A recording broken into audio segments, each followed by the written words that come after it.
Hello, Gov Seekers. What is up? Getting a little spongy, my hair. Getting a little spongy. Time for a clip. I haven't had a trim since I got my $4 Hanoi cut. It's lasted over a month, which shows you how short it went. Looks good. I think I'm going to just get a big old hairpiece, just a big, thick 70s sportscaster hairpiece, just a thick one that just folds over. We have a fantastic show for you today. The Air Force and the CIA did some fantastic things. So thank you so much for joining our show. Everybody in the chat, Blaze Saver Wolf is our moderator. Like, share, subscribe. If you're watching on my YouTube, like Lee or subscribe to Lee's channel. If you're on Lee's channel, subscribe to mine. All of those things help. And of course, you can support the Patreon, which we will go immediately live after this. We do a bonus segment. And if you join today, it unlocks almost 80, 79 bonus segments. So buckle up for the bonus. Let's start our program, ladies and gentlemen. Hello, ladies and gentlemen. Welcome to Government Secrets with the two most censored comedians in America, Lee Cap and Graham Hill. Hello, sir. What's up, buddy? Hey, man. It's been over 4 weeks, and your hair almost looks like a human being again. It's getting so close. That is the shortest I think I've ever had my hair since I shaved it in high school for a big game. Like, I did a very meatheady thing and shaved my hair before a big game at my senior in high school. But you did. It was interesting hearing government secrets from an obvious Marine. It was a unique new angle for the show. I was just looking at some footage that I posted right after that haircut, and I was like, wow, that is short. Like, it was crazy. Yeah, it was more the essence of hair, the idea of hair. It was just sort of the illusion, the kind of thought, just kind of a misting of hair. So we do have some great topics, but I definitely think we need to spend a few minutes just discussing the amazing tariff war and how Wall Street is a Ponzi scheme.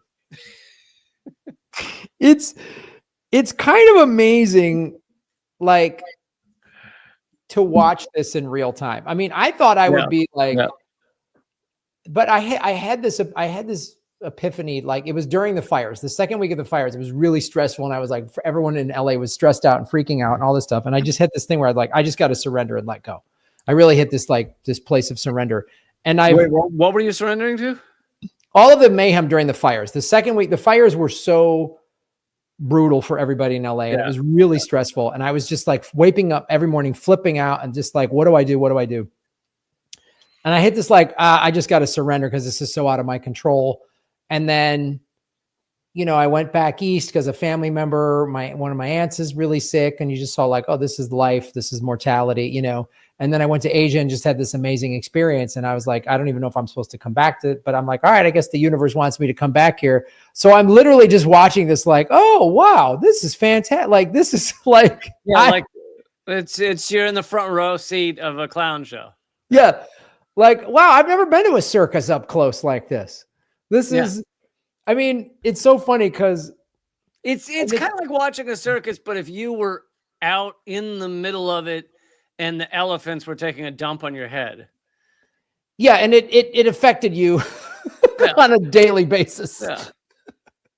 And, we knew when Trump said he was going to do tariffs, he did it in his first term, and there was a trade war in his first term, but this time it's going to be worse.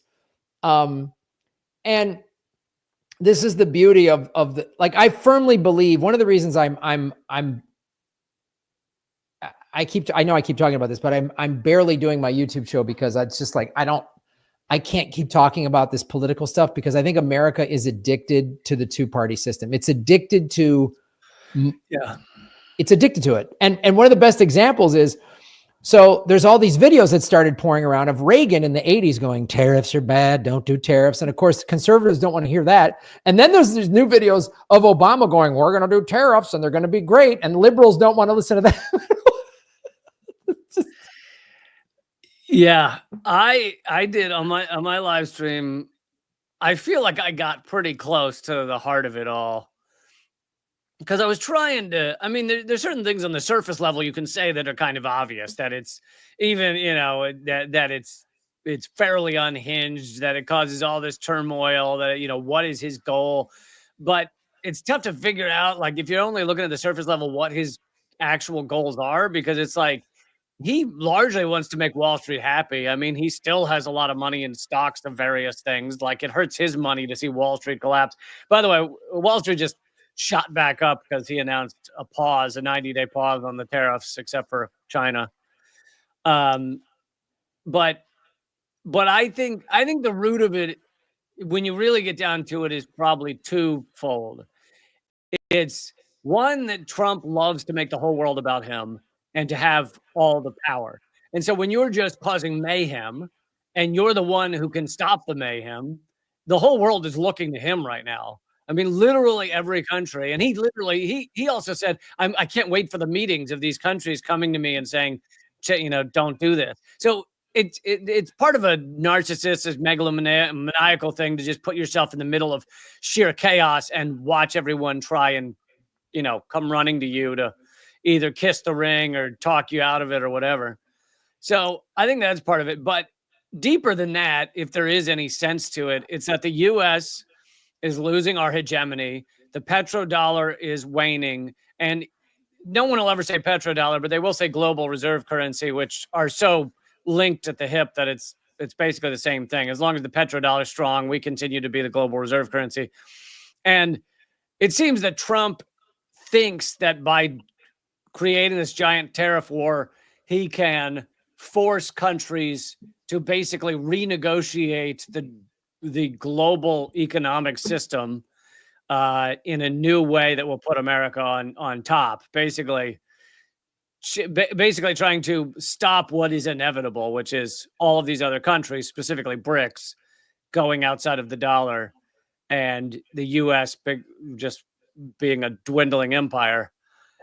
And so if there's any sense to it, that's, I guess, the aim is trying to rewrite the global economic system. Yeah, I think there's a lot of that. I think there's a lot of, like, America refusing to admit that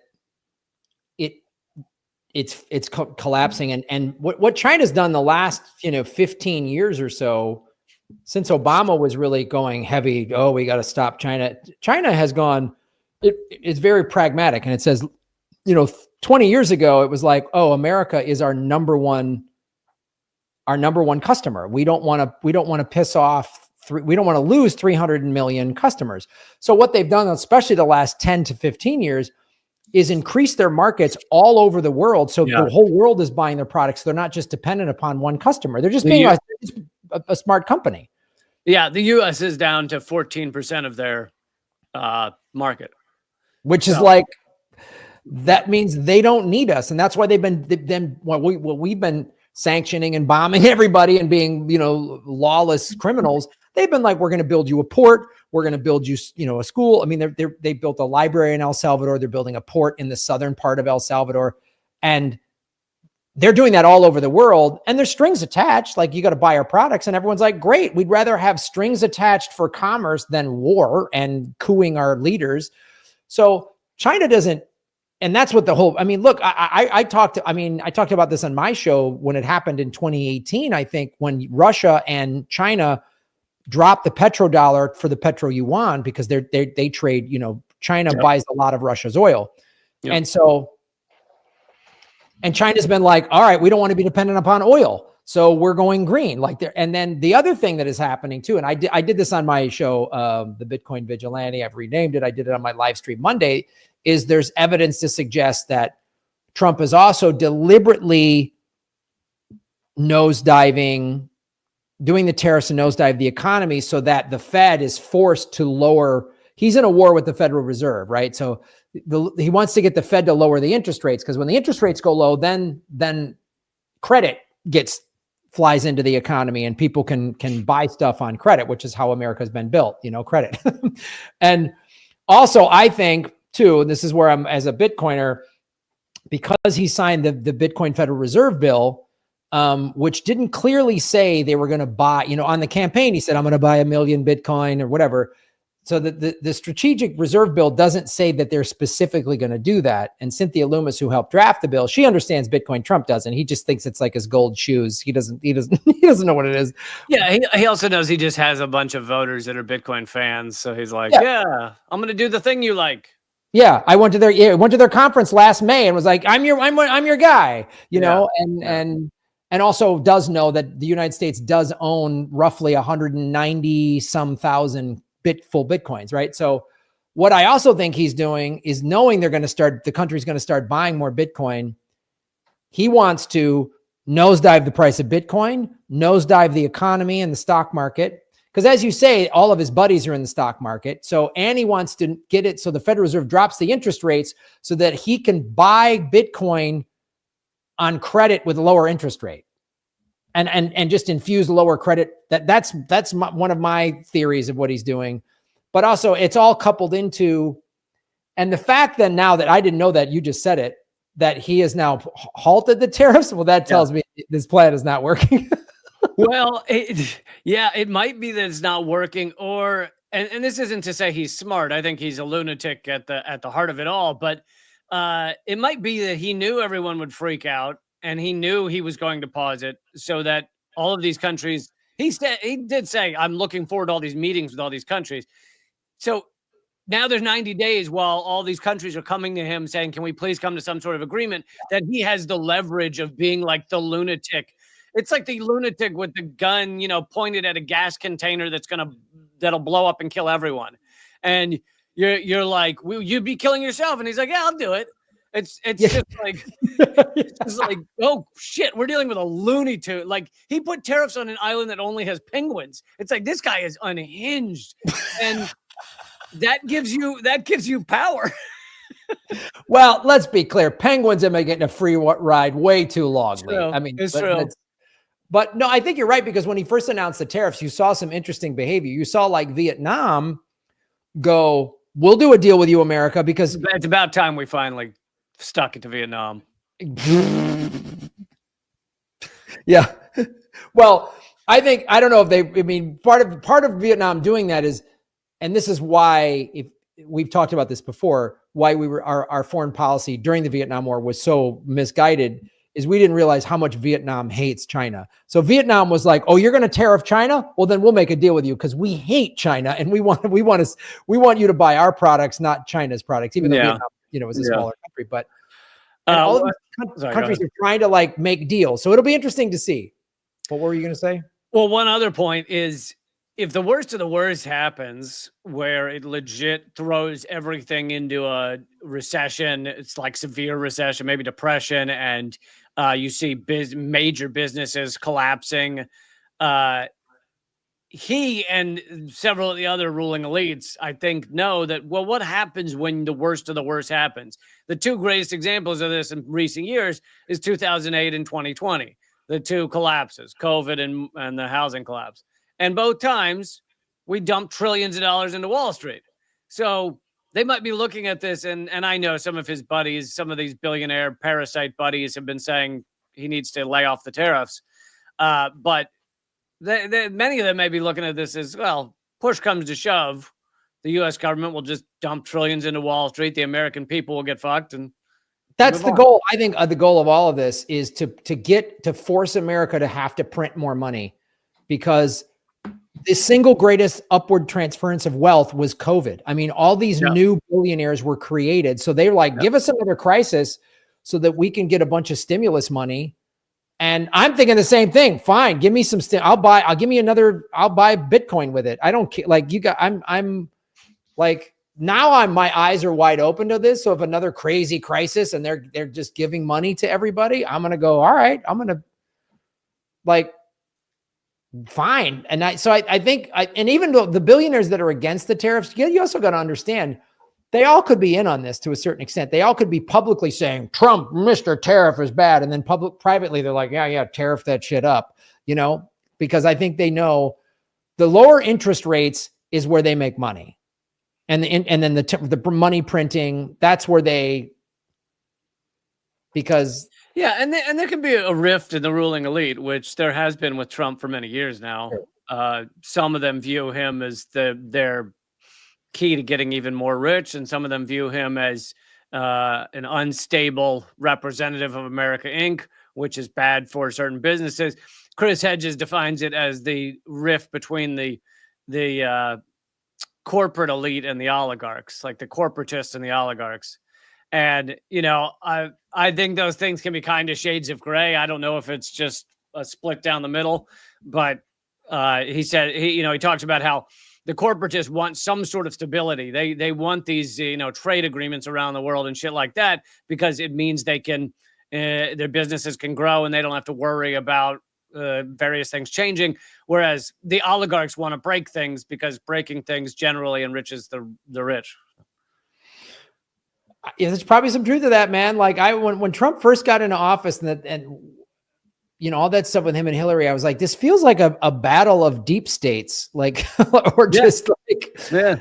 And I'm sure Hedges is correct. Like there are these rich people who are like, Trump is bad for my bottom line. I don't like him.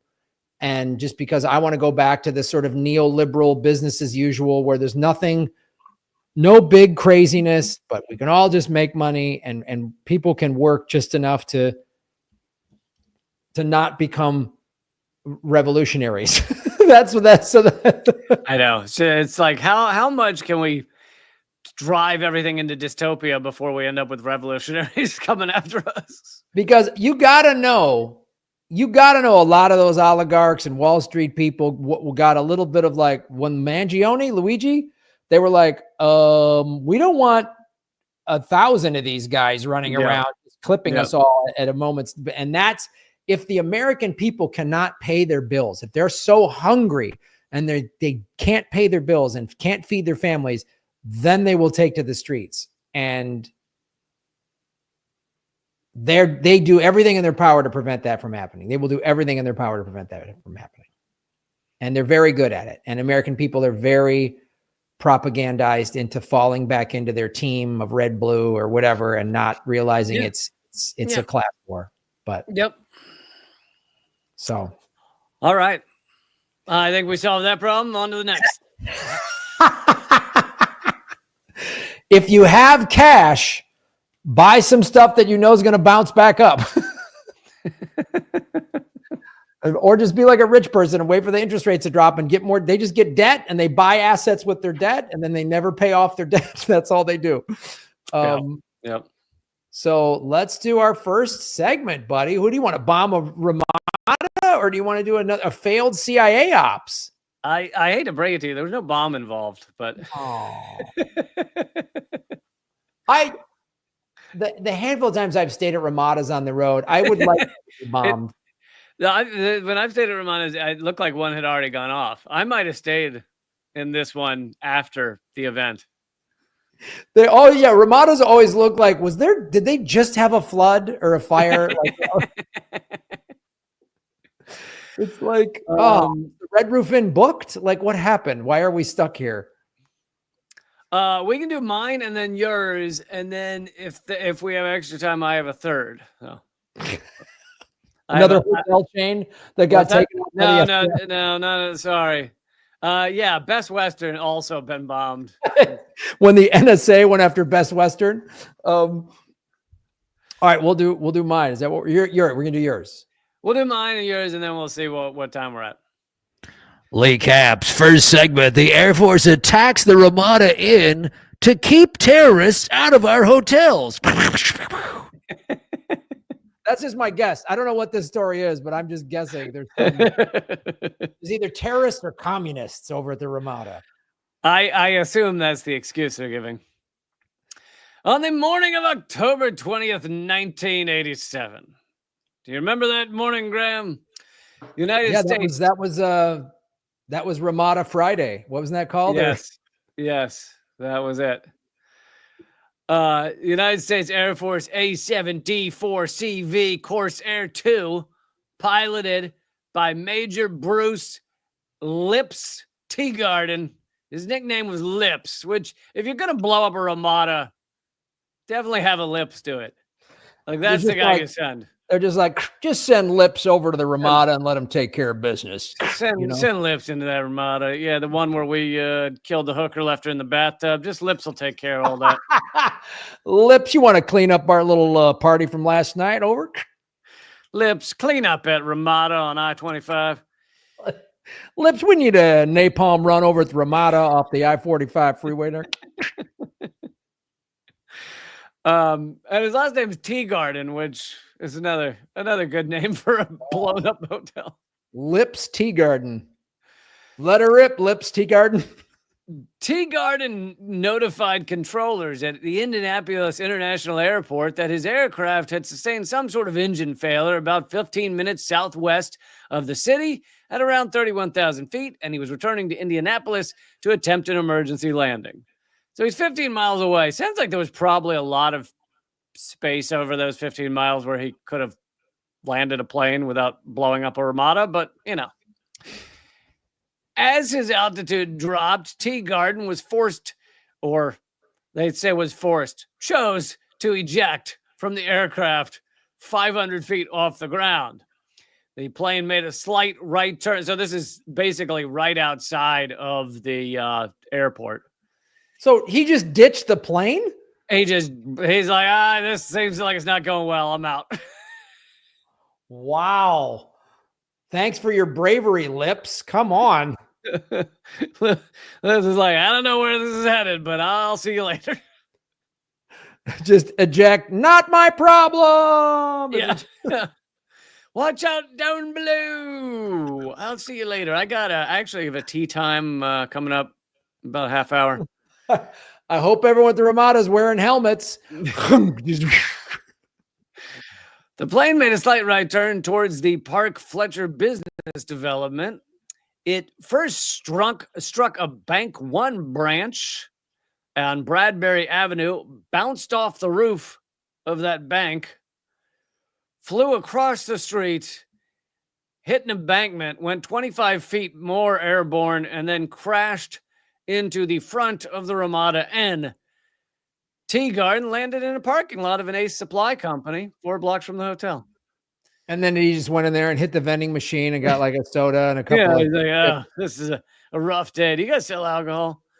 As the plane crashed into the Ramada Inn. He bought the Coke and then he had one of those little flasks and he just like put it there in the parking lot and he was just like, "Whoa, well, I got to take the edge off." It was a close one. That was a close one. As the plane crashed into the Ramada Inn, the cockpit and the engine went into the lobby. I don't think like casually. I think rather quickly. It didn't go in. Is our room ready? Ding, ding. The cockpit and engine crashed into the lobby, killing 9 people immediately. Oh. Another person died 10 days later. See, now this is when I always feel bad. We always make these ha-ha jokes, and then it's always like, oh, it was something really awful. How many people lost? Like, I'm sorry. I feel bad. No, I still find everything we said at first equally funny.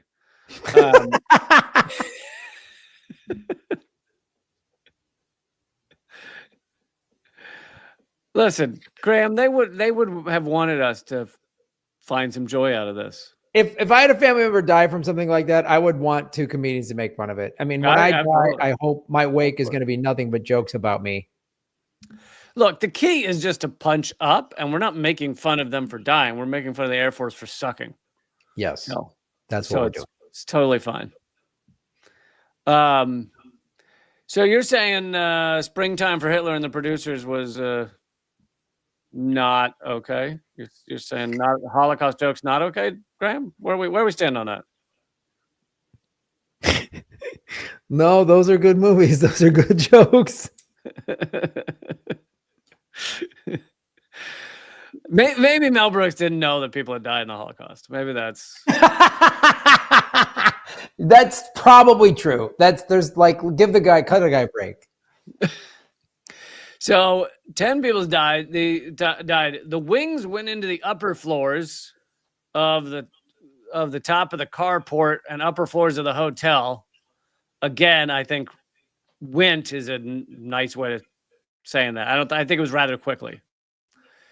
The aircraft's jet fuel ignited on impact, causing a fireball that covered the front of the hotel up to the 4th floor. Basically, they blew up the hotel. The Air Force paid $50,000 in property damages. Oh. which by today's dollars would be $140,000. Still doesn't seem still enough. A raving go suck it. Still a check that is written out to say ha ha is what that is. 50 grand. And it sounds like it was only for property damages, which makes it sound like they did not pay anything to the 10 families that lost someone. Yeah, so the 10 families need to get millions of dollars each. Right. And then I gotta believe as crappy as a Ramada Inn is, its building costs are going to be above $50,000. Yeah, no, the whole building was $12,000. So, so they made a profit. Yeah, they made a big profit on that one. Oh my God! I mean, in 1986, that's the cost of like an okay RV. You know what I mean? Like, yeah. No, it's even by today's dollars, it still seems like nothing. We should do a separate episode on just how many Americans have been killed by the United States military. Yeah, accidental or intentional. Yep. And then the Air Force also did an investigation and found that good old Lips had done nothing wrong. Oh, of course. He just ditched his plane and let it fly into a Ramada Inn, killing 10 people. But that's policy. That's standard operating procedure. Yeah, pilots, military pilots especially, are trained to like, you ride that plane to an open field and then you ditch it. And if you gotta go down with the plane to save civilian lives, you do that. Lips was like, sorry, pal, I got a big weekend going to Reno. Maybe this was all just because he had to go by the Ace Hardware store. And I mean, that makes sense to me. Just like there's not a lot of that Ace parking lot is a little tight. It's hard to park. I would just ditch my plane too and just. It's a little, it would totally be a little tight for an A130 or whatever this was. So I think you hop out. It's sort of like letting a valet handle it. You know what I mean? Like the valet was just. Maybe he did. Maybe they went straight into the valet. That's quite possible at the Ramada. Here. Well, hold on. There's no Ramada on the face of the earth that has valets. The idea of a Ramada with a valet. No. In Indianapolis. In Indianapolis? No, there's no valets anywhere in Indiana. Come on. If you pull up to a Ramada in Indianapolis and the guy says he's a valet, he's there to steal your car. Oh, he's running a meth lab and he's going to steal your car. Like it's a scam from front to back. I mean, there's no way. There's no valet parking anywhere in the state of Indiana, from north to south, east to west. And nowhere at a Ramada anywhere in the world. No, there's no Ramada. It is a policy, especially when you have a building that's only worth 50 grand. Where would the valet station go? Yeah, those are all good points. Those are fair points. I think I might have been wrong on the valet idea theory.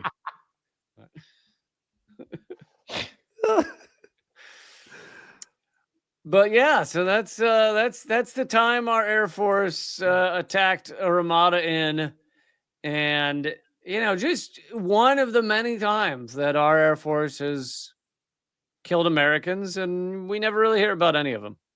And did Ace Hardware just build a statue for Lips? Like, thanks for not ditching over our building. And there's this old Lips. Yeah, I know. Just a thumbs up statue. Hey. He could have ditched over the Ace, but he took out the Ramada. Thanks, Lips. Do you think Lips tells, grandpas love to tell their war stories. Do you think Lips tells his grandkids, I blew up a Ramada in Indianapolis once? Yeah. I racked up a bar tab a couple weekends prior, and they were trying to stick it to me. So I was like, well, we're going to have some engine trouble right over the Ramada, turns out. And that's how Grandpa got out. And I got him. As his grandkids say, Gramps, did you ever see any action? I did. Ramada Inn, Indianapolis. I was taking fire from the Ramada Inn. Got hit. Matthew in the chat would like us to make a lip service joke. Thank you, Lip, for your service.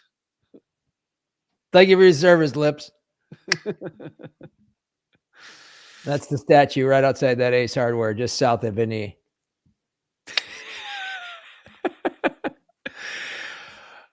All right, man. We are on to CIA failed ops. Holy cap, get ready for segment number 2. CIA failed ops in Syria. Boop, boop, boop, boop, boop. I thought Syria was all going as planned. Oh, Syria's been on the news lately, Lee Camp. So I really I wanted to talk about, I was looking for this, and I found 2 CIA operations that did not work, which that's just 2. That's heartbreaking.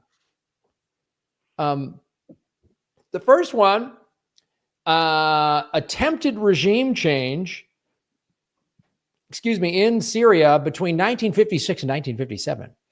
The CIA made plans to overthrow the Syrian government because it would not cooperate with Western anti-communism. Man, Syria not cooperating about something and America trying to do a coup. I feel like I've heard that story more recently. Has that? Have we done? Let's see. With Syria.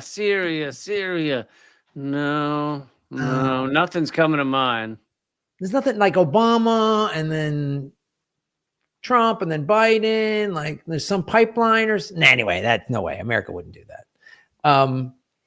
So of course this is in the 50s. So everyone's a communist. Or if we think they're communist or socialist, we got to get them. Now we just say terrorist. We just flip the spelling of the first couple of words to justify a coup and or a war. So they, the National Security Council member Wilbur Crane Eveland and CIA official Archibald Roosevelt, which anyone named Archibald is fantastic, and Michael Ilyan, the former Syrian minister, met in Damascus July 56 to discuss a U.S.-backed anti-communist takeover of the country. They made a plan scheduled for enactment on October 25th, 56, in which the military would take control of Damascus, Aleppo, Homs, and Hama. The frontier posts with Jordan, Iraq, and Lebanon would also be captured in order to seal Syria's borders until the radio stations announced that a new government had taken over under Colonel Kabani. That's what I love is I wish we could get access to those planned radio ads. Like, guess what, Syrians? It's now 2-for-1 takeover Fridays or whatever. Like, what was the radio ads? I just picture bad, like, AM radio commercials to announce this thing that there's a new government here on the Syrian radio. Yeah, that's what I would like to see because I like radio. I like a bygone era. Once control had been established, Ilyan would inform the civilians he'd selected that they were to form a new government, but in order to avoid leaks, none of them would be told until just a week before the coup. The CIA backed this plan known as Operation Straggle. Right there, I feel like I wouldn't put straggle in a plan. No, the name kind of lets you know this is not going to be a good one. Right. You want the ones that's successful. Condor, MK Ultra. Like straggles like Operation Blow Shit Up. Yeah, like Bloodstone. That's one we did. You know what I mean? Like Operation Ramada Nada. That one succeeded. That one was a winner. I wouldn't put that past the CIA if the Ramada outside of Indy had some like whistleblower or somebody like that was like, I've got. Yeah, that's what they don't mention. They don't mention that one of the people that died was a CIA whistleblower, and we just got Lips. We'll get Lips, who's a good drunk, and we'll just tell him. And he'll have engine trouble. Yeah. Yeah. And he'll go, and Lips will say, should I wait till I get to a field? And someone will come up and, no, ditch it now, Lips. Get out, ditch it now. All right, Lips. there's a case of whiskey at the Ace Hardware if you ditch it now. All right. And that's what it was. And Operation Ramada, I don't wanna, was a huge success. So right there, the branding of Operation Straggle, that was their problem. They needed better branding. Yeah. So what this was they were going to use, the CIA was back Operation Straggle with 500,000 Syrian pounds, which is worth about $167,000, which is a lot of money back in the 50s. More than the cost of a Ramada Inn. Yep. Although Secretary of State John Foster Dulles, the Dulles boys. Good. Always good to have a Dulles in there. Publicly opposed a coup. Privately, they had consulted with CIA and recommended the plan for President Eisenhower. This is why when you were talking earlier about some of the billionaires, I don't know, like when I read this, I was like, oh yeah, sometimes they publicly say they're against something. Right. Like it could be part of their whole filthy plan, or they could just be rich guys having a pissing contest. Who knows? It's true. Yeah. Like publicly, the Dulles brothers were opposed to the Nazis. Right. Privately, they gave them jobs. So this plan was postponed for 5 days, during which time the Suez Crisis happened, which was the fight over the Suez Canal. Ilian told Evelyn he could not succeed in overthrowing the Syrian government during a war of Israeli aggression. Israeli aggression? What? Good thing that doesn't keep happening. On October 31st, John Foster Dulles informed his brother, Alan Dulles, the director of the CIA. That's a family that stays together. A family that coups together is a family that stays together, Lee. So true. True. A good coup will always bring brothers together. If you're ever fighting with your brothers, just go, we need to go coup somebody. And I guarantee you guys will be thick as thieves. Mm-hmm. So this is what this is what John Allen Dulles said to his brother, Alan Dulles. Regarding Straggle, our people feel that conditions are such that it would be a mistake to try to pull it off. Evelyn speculated that this coincidence had been engineered by the British in order to diffuse U.S. criticism of the invasion of Egypt. So it did not happen. But dang it. But do you think our boy Alan Dulles said, that getting his way? No, sir. First, you can't do a coup, then you find another one to do. So if that ant can't stage a coup in Syria, he's got high hopes. He's got. Oh man, I not only do I love that song, I love the next verse. Go ahead. So in 1957, Alan Dulles created Operation Wappin. What? These names are horrible. Straggle and Wappin. It sounds like actually, I love the last 3 minutes of that song. Keep going. Straggle and Wappin sounds like a bad comedy team from the 50s, like that went around to hobo camps. Yeah. And did shows.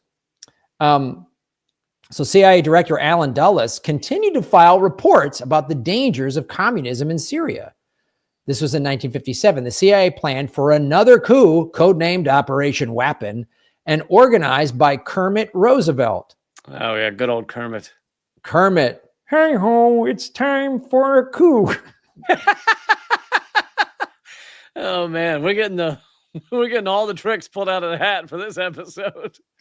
Why are there so many communists in Syria? Can you please sing "It's Not Easy Being Communist"? It's not easy being communist. when the CIA's trying to coup you with dumb names like Straggle and Waddle. I think you're going to be sued for copyright infringement. Someday we'll find it. Not being cooed by the Dulles brothers for lovers and dreamers and me. I don't even know what's happening anymore, but I'm here for it.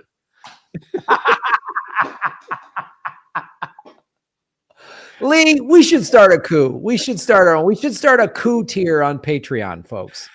Yes. Yeah, or a Kermit the Frog tier, at least. Oh, hi ho, it's Kermit the Frog here. Kermit the Roosevelt. Kermit Roosevelt. Boy, the bad Roosevelt. So Kermit said that the Syrian military officers were paid off in anticipation. Bribes reportedly totaled $3 million. Again, that's a lot of money today. In the 50s, that's, I don't know what that would be, 50 million, what the equivalent would be. Yeah. The plan, Lee, the coup plan failed when some of these officers revealed the plan to the Syrian intelligence service. They turned in the CIA bribe money. A traitor right there. It's what that is. Yeah, man, we were going to do a coup till you guys stole it. They turned in the CIA bribe money and identified the officers who had tendered it. Robert Malloy, Francis Jeaton, and Howard E. Rocky Stone were all deported. Great names. The U.S. State Department denied accusations of a coup attempt. Yeah. They're like, we didn't know. They were just doing their own coup thing. They were just, thank you, Patchouli Diver, for supporting the show. Thank you, Patchouli Diver. Like, we had no idea, but it's like, these are 3 CIA officers. We have the money trail. We have the Syrian, you talked to the Syrian, the Syrian guy, I don't know, they get all crazy over there. They get a couple of drinks to them. They start making up stories, you know, and just, too bad they never had to take the stand, because it would just be like, Congressman, I have never, nor will I ever.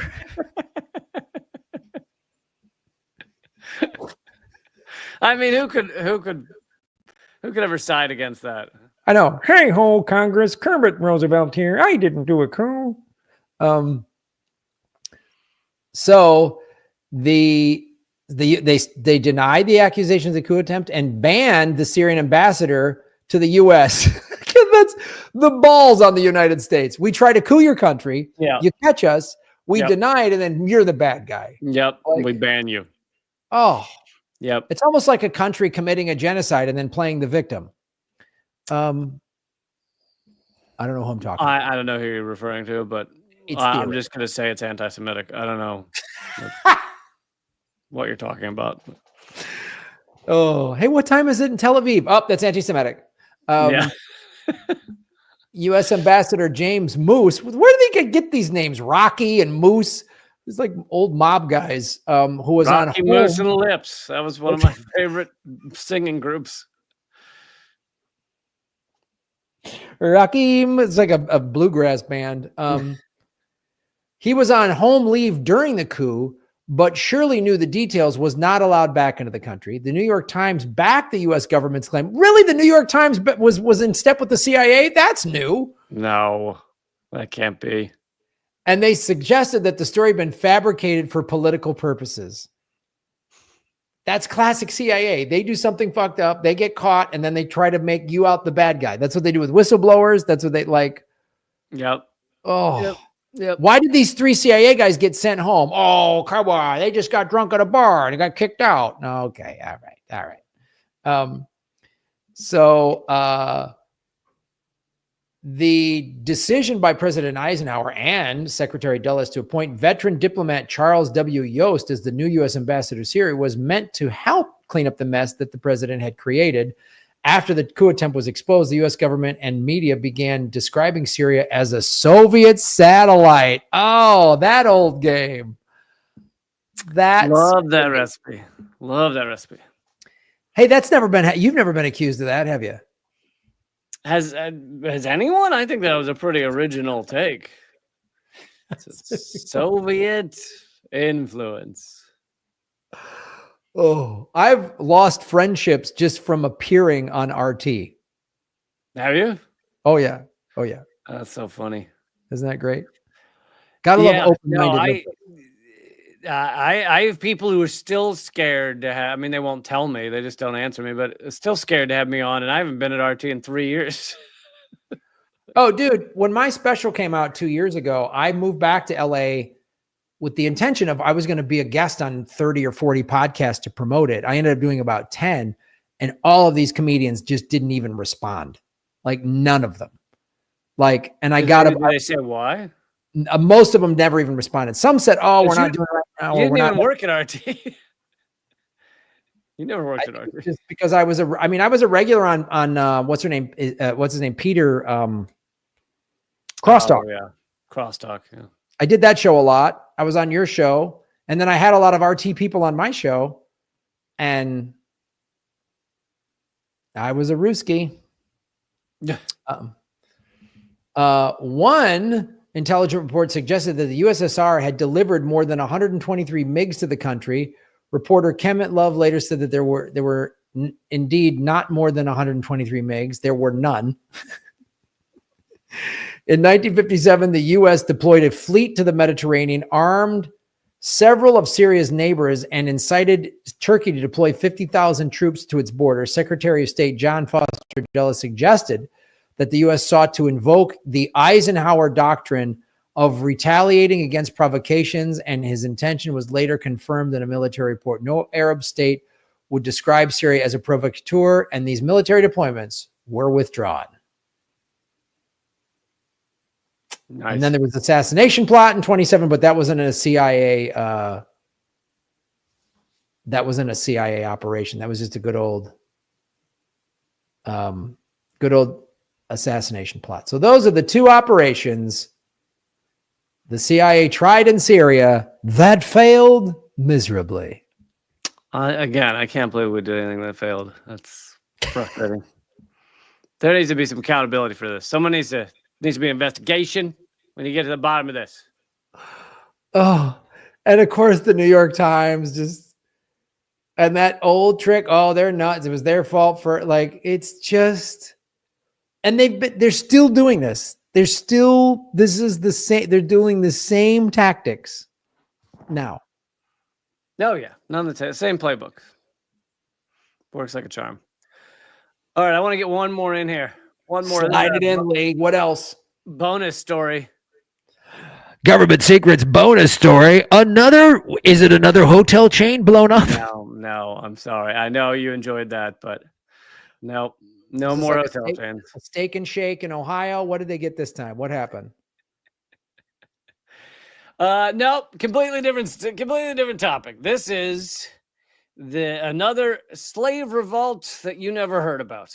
Nice. Because they don't really want us to know. They want us to think that like America had the Civil War and we came to our senses, and then there was but it was just that one moment in time. In fact, there were slave revolts throughout the history of the United States because for some odd reason, many humans did not enjoy being slaves, and some decided it was worth risking their life to try and fight against said slavery. Gee, it's almost like just a basic human emotion to go, you know what? I'd rather die on my feet as a free person than be enslaved. So what do I got to lose? Let's go. Yeah. On April 7, 1712, enslaved Africans launched a rebellion in Manhattan, New York. Because a lot of people like to pretend that there was no slavery in the North, but of course there was. So this is from a writer in the Progressive, I guess. I don't know when he wrote about it, but the insurrection began when 24 Africans gathered late in the evening and set fire to an outhouse in the middle of town.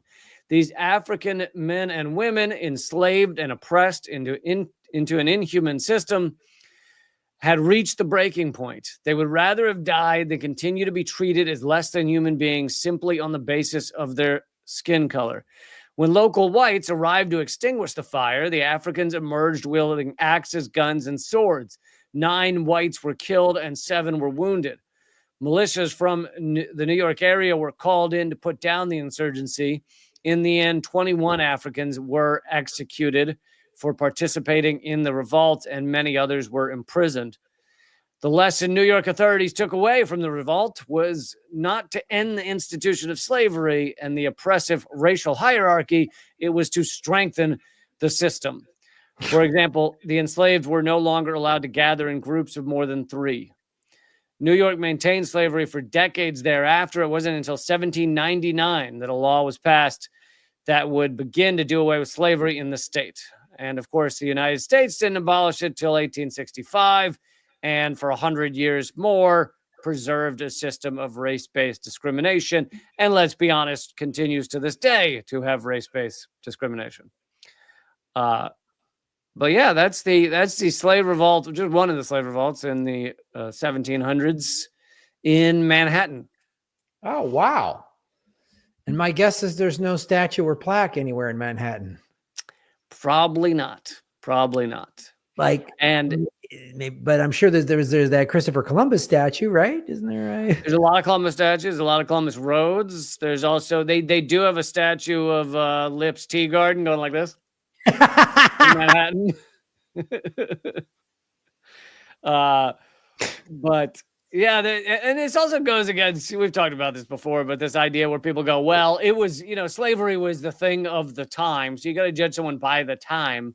Well, there were also slave revolts going on of the time. There was abolitionists who were white abolitionists who fought in various ways to stop slavery of the time. So it's not like every last human in America in the 1800s was just all for slavery. Yeah, and those people were crazy outsiders, and it's like, no, they were on the right side of history. Yeah. Like, yeah. That's the key. You can and it sounds crazy, but there's people saying crazy stuff today that is the wrong side of history. Yeah. And they can't see straight. They can't. It's amazing to me how people just can't go, wait a minute, maybe this is wrong. They just can't do it. I don't understand it. Yeah.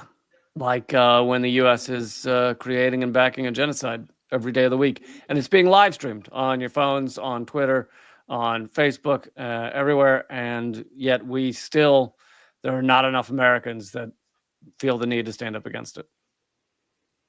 And then, as you pointed out, you're Jewish and you're like, this is wrong. But there are certain people in the Jewish community that were just like adamantly, there's a couple comics that I considered friends. I don't know that I can follow them anymore because their posts are just like the anti-Semitism and these animals in Palestine. I'm just like, you're out of your mind. I know. And it's amazing when it comes from comedians that have never said anything political. And you're like, the one time you chose to speak out is for a genocide, is supporting genocide. Yeah, I know. This is where you're like, I got to take a stand. And it's like, what do you, and there's probably nobody in their corner going, hey, maybe they just, and if so, they're just like, and if I were to say something publicly, just like, hey, you might want to check that, they would attack me and call me up and yell at me or something. And I'm just like, Yep. It's crazy. It's pathetic. No, I had a lot of friends in high school that, I don't follow their stuff anymore, but I kind of am pretty certain that they're trying to defend this because, I mean, several Jewish friends in high school. And, I assume I'll just never speak with them again. How could you? It's crazy. Yeah. Well, we're going to go do some extra content, but Teddy just mentioned being bummed about Redacted Tonight getting ended in a race 3 years ago. In case you didn't know, I have recreated a version of Redacted Tonight called Unredacted Tonight that's completely independent. It is not connected to RT America. And the whole playlist, episode 8 comes out tomorrow. The whole playlist is at leecamp.com/unredacted. Nice. Yeah. Folks, I have May Day's right around the corner. So it's a great time to go download the Socialist Christmas album, which you can get on iTunes and Spotify and Amazon Music. And there is also, there's a link on my website, grandma.com. You can get the vinyl. There's a limited edition. Only 250 vinyls were made. They're going fast. You can get a vinyl copy of the Socialist Christmas album, which is a great thing for your May Day celebrations. I'm sure you're all going to have May Day parties, and this is great music to play at your May Day. Also, it's good to get those vinyls now because rumor has it Christmas will come back around later this year. Yes, you be ready for your next Christmas party to play a Socialist Christmas. So check that out. And we're going to be doing, I don't have the ticket link up yet, but we will be doing Anything Can Happen live in LA, July 3rd at the West Side Comedy Theater in Santa Monica. So we will keep checking with Grandma. Go to grandma.com, sign up for the newsletter. I literally send one out like every 2 months or something. It's not a lot. So sign up there. Follow that was not the best sales pitch, Graham. You're like, go sign up for this thing. I really don't do much with it, but well, no, I'm saying you're not going to get. I'm not. You don't want to get her. You don't want to get harassed. I know, but it should be like, but that one a month is amazing. It's the best newsletter email you're ever going to receive. And if you first time, you automatically sent a VD recipe. There you go. And we are headed over to do extra comment at patreon.com/government secrets. And you when you join us over there in a few minutes, you will immediately unlock 70 some extra segments. Yes, go join us at patreon.com/government secrets. This is Bad Government Secrets, episode 179, with failed CIA and hotels getting bombed by our good friend Lips. Keep fighting. Later. Later, everybody. Thanks.